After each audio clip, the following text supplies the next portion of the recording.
Good morning. Glad you could join us. I love this time of year. There's a lot of cool things about this time of year, but also for some people, holiday season can be really difficult. Just something to keep in mind. So I like what it says in 1 Peter chapter 4, verses 9 and 10.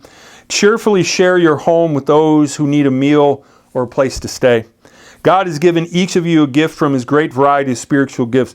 Use them well to serve one another. You know, a lot of times people today, they're gifted and they'll use their gifts to make a lot of money. And that's okay. They'll use their gifts to get a name for themselves. That's okay. But what the Bible instructs us to do is to use our gifts to serve one another. Did you know that the Greek word for hospitality puts together two different words, love and stranger? It involves loving people that we don't really know. You know, if you feel at home, it's so much easier to reach out to other people. You know, for me, in this building, our church, I know I'm like the host, okay? When you're at my house, I know I'm the host. Some other houses, not so much, but I know what my role is here. It doesn't matter who shows up here.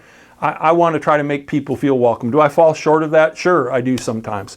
But I was thinking about this the other day. I actually belong to 3 health clubs. I know you're laughing. It was 4. I had to cancel 1.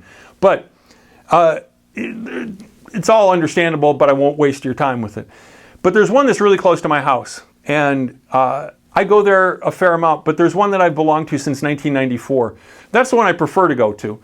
And what I've found is that when I go there, I feel so comfortable because I know so many people. And then I meet other people. I've got a new friend there. His name's Jack. Somehow we show up at the same time. And we just had the best chat last night. At the other health club that's by my house, I've been in there way more lately.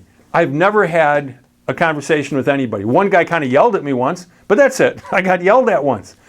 But when you feel at home, you want to extend that to somebody else, to help somebody else out, to help them feel at home.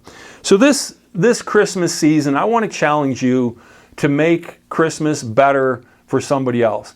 A friend of mine contacted me. Her daughter had gone on a mission trip with me, and so she must have been dropping her off. It would have been right here out front a few years back before we got on the van. We circled up to pray. But so this mom asked me just like 2 weeks ago, she says, what is it, that thing that you say to a group before you go on a mission trip? And I try to do it before every mission trip. We'll circle up and I'll just say, everybody wants to have a great trip, right? I mean, who goes on a trip thinking, I hope this trip stinks? You want to have a great trip. And what I challenge them to, and I do this with adults and I do it with students, is if you purpose to make this a great trip for everybody else on this trip, you will have a great trip. There's so much truth to that.